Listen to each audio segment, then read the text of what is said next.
हम स्टार्ट करते हैं आज फाइलम एस्केहेलमिन्थेस से, ठीक है। इससे पहले के क्लास में हम फाइलम प्लेटीहेलमिन्थेस कंप्लीट करवा चुके थे। आज का लेक्चर हम एस्केहेलमिन्थेस से स्टार्ट करते हैं। तो फाइलम एस्केहेलमिन्थेस को हम राउंड वॉर्म भी बोलते हैं। राउंड वॉर्म इसे क्यों बोलते हैं? क्योंकि जब हम इसे कट करते हैं तो वो सर्कुलर शेप में हो, सर्कुलर इन क्रॉस सेक्शन। जैसे कि ये ऐसे हो, ये हो गया। इसको जब हम क्रॉस सेक्शन से कट करेंगे तो सर्कुलर दिखेगा, तो इसलिए इसका नाम पड़ गया राउंड वॉर्म, ठीक है।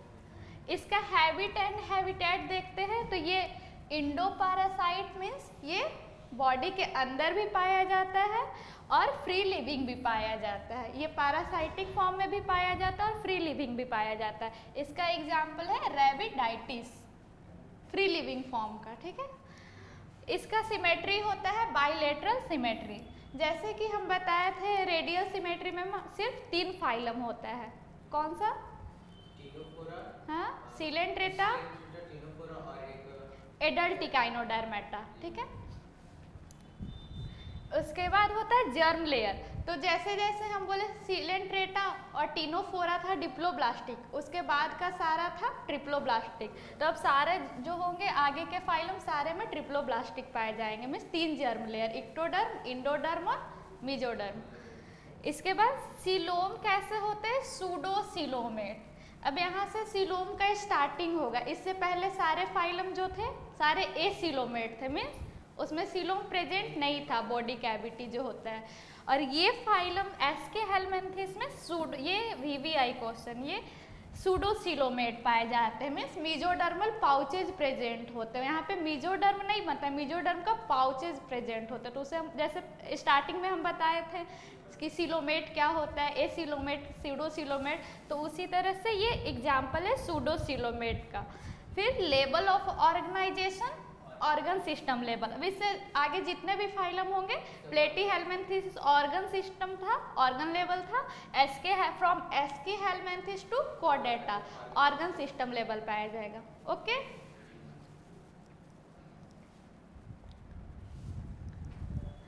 फिर है डाइजेस्टिव सिस्टम।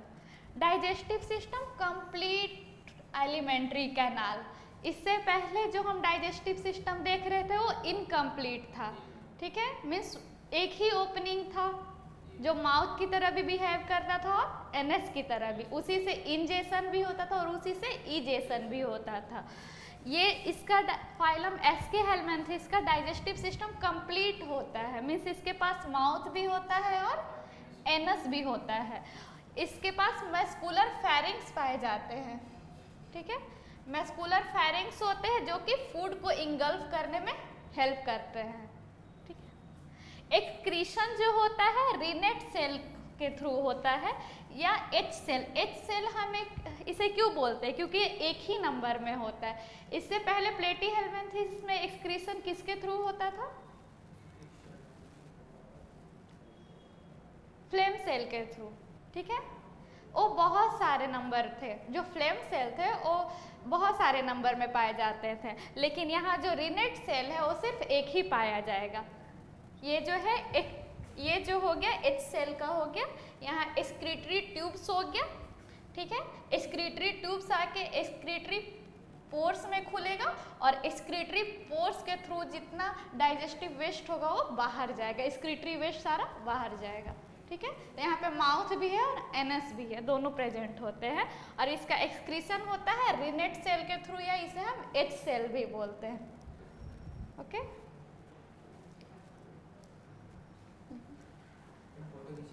ओके, इससे नेक्स्ट प्रीवियस स्लाइड का।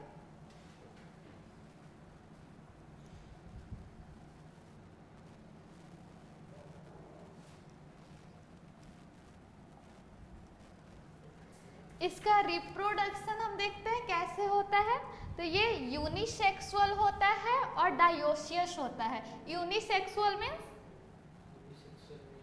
मेल और फीमेल अलग अलग पाए जाएंगे। बाइसेक्सुअल मीन्स मेल और फीमेल एक में पाए जाएंगे, उसे हम हर्माफ्रोडाइट भी बोलते हैं। तो ये यूनिसेक्सुअल होता है और ये इसे डायोसियस भी बोलते हैं। यूनिसेक्सुअल का ही दूसरा नाम है dioecious.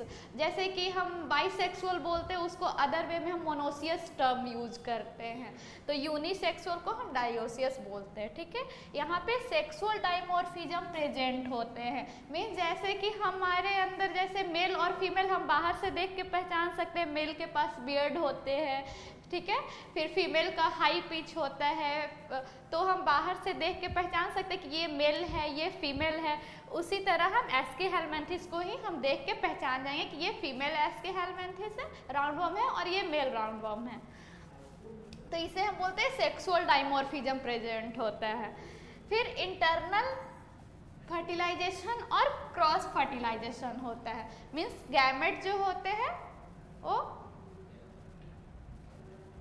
Internal fertilization means fertilization जो विद इन द बॉडी होता है, बॉडी के अंदर ही फर्टिलाइजेशन होता है। External fertilization means fertilization occurs outside the body, okay. तो यहाँ पे इंटरनल फर्टिलाइजेशन होते हैं और ये क्रॉस फर्टिलाइजेशन होते हैं। मीन्स क्रॉस फर्टिलाइजेशन मीन्स जो गैमेट है वो यहाँ पे मेल गैमेट है, यहाँ पे फीमेल गैमेट है, यहाँ सॉरी गैस लाइट,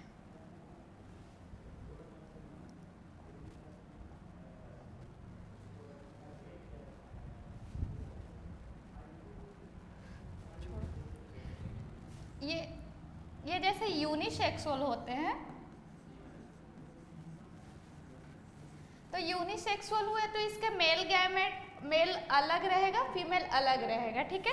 तो मेल गैमेट मान लो यहाँ पे बना, फीमेल गैमेट यहाँ पे बना, तो अब एक में तो फर्टिलाइजेशन अकर होगा नहीं, तो ये मेल गैमेट जाके फीमेल गैमेट में फर्टिलाइज होगा, इसी को बोलते हैं हम क्रॉस फर्टिलाइजेशन, ठीक है। इसके एग्जाम्पल्स हैं एस्केरिस, उचरीचिया। एस्केरिस को हम राउंड वर्म भी बोलते हैं, ठीक है, उचरीचिया को फैलेरियल वर्म बोलते हैं, और एनसाइक्लोस्टोमा जिसे हम हुक वर्म बोलते हैं। देखो यहाँ पे जैसे सेक्सुअल डाइमॉर्फिज्म तुम्हें दिख रहा होगा, ये मेल है ये फीमेल है, तो फीमेल ये मेल का जो रहता है, मेल का ये जो पोस्टीरियर साइड जो रहता है ये कर्ल रहता है, ठीक है, ये कर्व यहाँ पे है, ठीक है, कर्व्ड पोस्टीरियर इंड, और फीमेल का जो पोस्टीरियर इंड रहता है वो स्ट्रेट रहता है, मीन्स वो सीधा रहता है। तो ये हम देख के पहचान सकते हैं कि ये फीमेल है या मेल है एस्केरिस।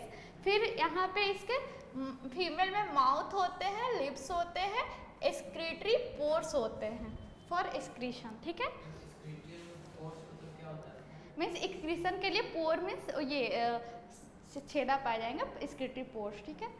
फिर एनस यहाँ पे होगा, और फीमेल जो होती है लॉन्गर होती है, मीन्स फीमेल जो होगी लंबी होगी एज कम्पेयर टू मेल, ठीक है। और मेल में क्या होता है, common opening for digestion and reproduction. जैसे कि हमारे अंदर मेल रिप्रोडक्टिव सिस्टम जब हम पढ़ते हैं, क्या रहता तो है, यहाँ पे माउथ हो गया, यहाँ पे एनस हो गया, ऐसे करके रहता है। तो जैसे कि ह्यूमन के अंदर मेल रिप्रोडक्टिव सिस्टम में अगर हम पढ़ते हैं तो उसमें भी रहता है कि जो यूरिन का पाथवे जो रहता है और जो स्पर्म का पाथवे रहता है वो सेम रहता है, ठीक है। तो यहाँ पे वैसी common opening for digestion and reproduction, तो उसे हम क्लोका बोलते हैं, क्लोका, ठीक है। यहाँ से एक ही ओपनिंग रहेगा डाइजेशन के लिए भी, जो डाइजेस्टिव वेस्ट जाएगा, और रिप्रोडक्शन के लिए भी, ठीक है। तो हम देख के पहचान लेंगे। फिर इसके बाद हम पढ़ते हैं उचरीचिया, जिसे हम फैलेरियल, ये जो एस्केरिस हो गया वो इंटेस्टाइन, मैन के स्मॉल इंटेस्टाइन में पाया जाता है। जैसे कि हम बताएं कि ये इंडो पैरासाइट होते हैं, तो इंडो पैरासाइट होंगे तो मैन के स्मॉल इंटेस्टाइन में पाए जाते हैं, और वो बीमारी जो काउज करते हैं उसका नाम होता है एस्केरिएसिस, ओके। तो एस्केरिएसिस पाए जाते हैं। फिर हम देखते हैं उचरीचिया और फैलेरियल वर्म, इसे हम बोलते हैं। इसे हम एलिफेंटेसिस भी बोलते हैं, जिसे हम हिंदी में हाथी पाँव बोलते हैं। तो इसका दो होस्ट होता है, एक प्राइमरी होस्ट जो होता है मैन होता है, इसका प्राइमरी होस्ट जो होता है मैन होता है। ये वेक्टर जो है मीन्स कौन ये फैलाता है इस बीमारी को, ये क्यूलेक्स फीमेल क्यूलेक्स मॉस्किटो होती है। फीमेल क्यूलेक्स मॉस्किटो जो होगी उसके जो सलाइवा में होगा लार्वा पाया जाएगा, जो जैसे कि ये उचरीचिया का लार्वा पाया जाएगा उसके माउथ में। जब वो फीमेल तुमको काटेगी, किसी इंसान को अगर बाइट करती है तो उसके ब्लड में चला जाएगा, और ब्लड के थ्रू ये ब्लड तो फ्लो करता है हमारे बॉडी में, तो ब्लड फ्लो करके हमारे लिम्फेटिक वेसल्स में चला जाएगा, जो लिम्फ का होता है लिम्फेटिक ये फैलेरियासिस होता है, फैलेरिया काउज करता है, ठीक है।